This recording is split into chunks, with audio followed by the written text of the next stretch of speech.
Hello guys, इस video में discuss करूंगा क्रोटो सीरीज का 1.17 क्वेश्चन।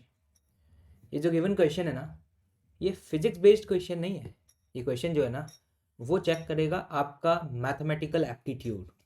इसमें फिजिक्स के रिलेटिवली बहुत कम कॉन्सेप्ट्स यूज होने वाले हैं। चलिए मैं आपको क्वेश्चन एक्सप्लेन करता हूँ। बहुत सिंपल लैंग्वेज लिखी हुई है, जैसा कि एक मैग्नेटिक टेप है जिसे हम एक स्पूल के ऊपर बाउंड कर रहे हैं। और क्वेश्चन में क्लियरली मेंशन है कि ये जो स्पूल है ना, ये स्पूल कांस्टेंट ओमेगा से रोटेट कर रहा है। अब आप खुद सोचिए, जब आप उस टेप को बाउंड करेंगे तो धीरे धीरे क्या होगा, इसका रेडियस बढ़ता चला जाएगा। और क्वेश्चन में ऐसा मेंशन है कि इनिशियली ये जो रेडियस था वो आर था, और टी वन टाइम बाद ये जो रेडियस है ना, ये 3r हो गया। अब इसके आगे इस क्वेश्चन का मेन पंच लाइन स्टार्ट होता है। क्या है? What is a time required for binding a tape whose thickness is half that of the initial tape. चलिए, वो ये कहना चाह रहा है कि जैसे कि मैं यहाँ पर अभी इस टेप की थिकनेस डी ली है, तो हमें जो टाइम लगा इस पूरे टेप को बाउंड करने में वो T1 लगा। अगर मैं इस थिकनेस को हाफ कर देता हूँ, मतलब ये डी की जो वैल्यू है, अगर डी की वैल्यू डी से d/2 कर दी जाए, तो इस प्रोसेस में कितना टाइम लगेगा। सोचिए किस तरीके से अप्रोच करें। देखिए, मुझे एक बात बताइएगा, अगर इस टेप की लेंथ L है और मैं आपसे कहूं कि जब ये टेप इसके ऊपर बाउंड हो रहा है, तो टोटल लेंथ अगर L है तो ये वाला क्रॉस सेक्शनल एरिया कितना होगा। तो आप डायरेक्टली यहाँ पे इस क्रॉस सेक्शनल एरिया को लिख सकते हैं L is a length of a tape multiplied by the D is a thickness. अब ये एरिया गया कहाँ, आप ऑब्जर्व करिए, ये पूरा का पूरा एरिया अब आपको यहाँ पे शो हो रहा होगा। ये मैंने बेटा जिस पोर्शन को यहाँ पे शेडेड किया है ना, इस शेडेड पोर्शन का अगर मैं आपसे एरिया पूछूं क्या होगा, तो आप देख करके समझ पा रहे होंगे कि इस L इंटू डी को there is also another way, जैसे हम लिख सकते हैं क्या, पाई, फाइनल रेडियस 3r हो गया है, 3r का whole square minus of r का square.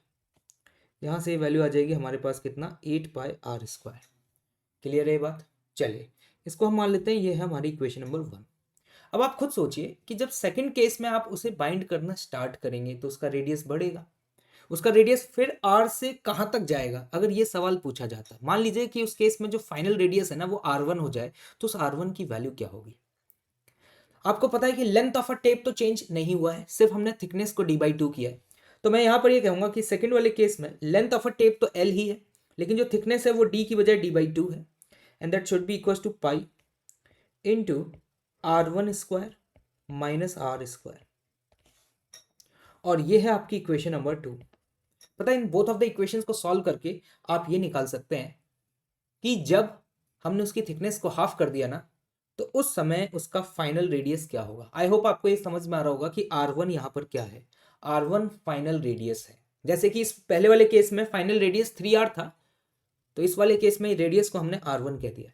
In both of the equations को बेटा हम डिवाइड कर देते हैं। जैसे हम इक्वेशन 1 और 2 को डिवाइड करेंगे तो हमारे सामने क्या बनेगा, 2 इज इक्वल टू 8π, पाई से पाई तो कैंसिल आउट हो जाएगा।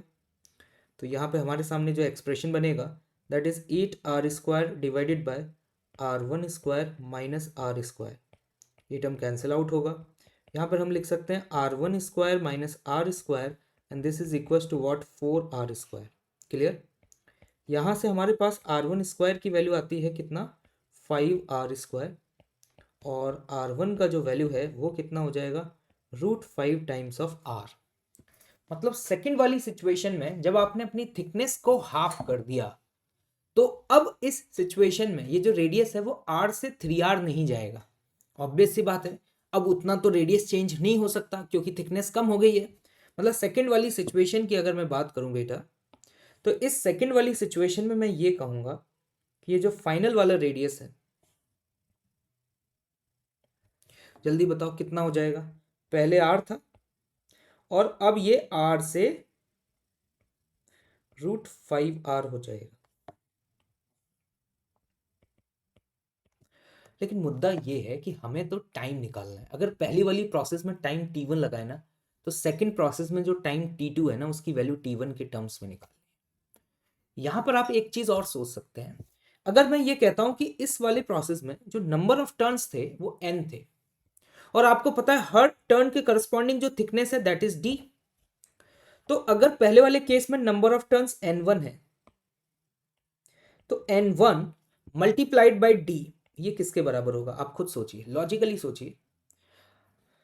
इसकी थिकनेस डी और हर टर्न के करस्पॉन्डिंग ये जो वैल्यू है ना ये इसके बराबर आ जाएगी, डिफरेंस के बराबर, रेडियस के डिफरेंस के बराबर। मतलब मैं यहाँ पे ये कह सकता हूँ ये वैल्यू जो है वो हमारी बराबर होगी 3r - r।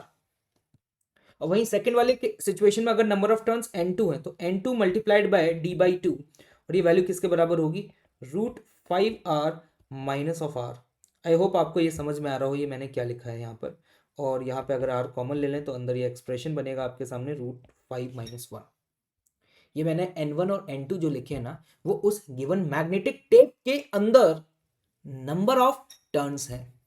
आपको पता है, आप खुद सोचिए कि थिकनेस d है तो जब हम एक बार टर्न करते हैं तो d ओवरलैप होता है और ऐसे आप n बार टर्न करेंगे तो हर बार dd कवर होगा। तो कितनी बार d आएगा?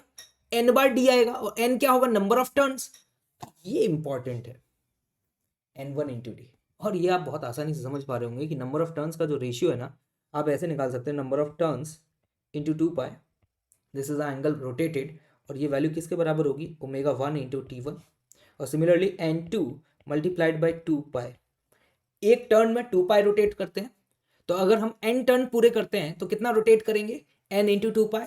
और ये वैल्यू किसके बराबर लिखेंगे हम बेटा? ω2 × t2। जैसा कि क्वेश्चन में क्लियरली मेंशन है, अगर आप ध्यान से देखें कि ओमेगा जो है ना स्पूल का वो कांस्टेंट है, मतलब यहाँ पर बेटा ω1 और ω2 की वैल्यू बराबर है। मतलब यहाँ पे तुम्हें देख करके एक बात बहुत क्लियरली समझ आ रही है कि n1/n2 मतलब नंबर ऑफ टर्न्स का जो ये रेशियो है ना ये रेशियो बेसिकली t1/t2 के बराबर हो जाएगा, क्योंकि जब डिवाइड करोगे तो ω1 और ω2 कैंसिल आउट हो जाएगा। क्वेश्चन खत्म हो चुका है, क्योंकि आपको यहाँ पे दिखाई दे रहा है कि n1 और n2 का रेशियो यहाँ से आप कैलकुलेट कर सकते हैं। तो यहाँ से अगर मैं आपसे पूछूं कि ये रही आपके पास अगली इक्वेशन और ये रही इक्वेशन, इन दोनों में से आप n1/n2 का रेशियो निकाल लीजिए। तो जब आप यहाँ पर n1 और n2 को डिवाइड करेंगे तो आप ऑब्जर्व कर पा रहे होंगे ये बनेगा आपके सामने 2n1 divided by n2 and this is equals to 2r divided by r multiplied by √5 - 1। r से r कैंसिल, 2 से 2 कैंसिल आउट, तो n1/n2 का रेशियो आ गया। तो यहाँ पर हम लिख सकते हैं this is 1/√5 - 1 is equals to t1 divided by t2। मतलब यहाँ पर t2 की जो वैल्यू है वो आएगी t1 मल्टीप्लाइड बाय √5 - 1।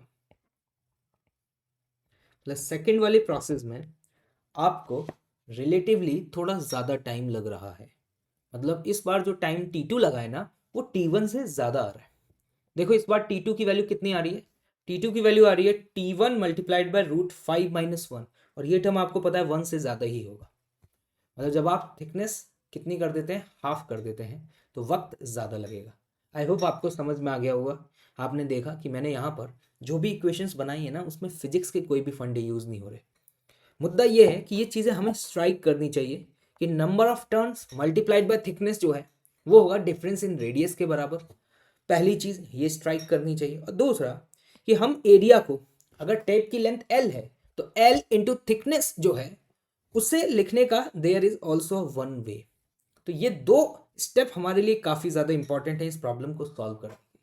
इसलिए जो क्वेश्चन है ना ये काफ़ी बेहतरीन सवालों में से एक माना जाता है, क्योंकि इन क्वेश्चंस को पढ़ने के बाद हमें ये समझ में नहीं आता कि इन फिजिक्स के प्रिंसिपल या लॉज का यूज़ करें। और मैं आपको बता दूं, अगर आप फिजिक्स ओलंपियाड जैसे एग्जाम्स की प्रिपरेशन कर रहे हैं ना तो वहाँ पे इस प्रोफाइल के क्वेश्चंस पूछे जाने की बहुत ज़्यादा संभावना होती है, जहाँ पे हमें अपना जनरल एप्टीट्यूड यूज़ करना पड़ता है।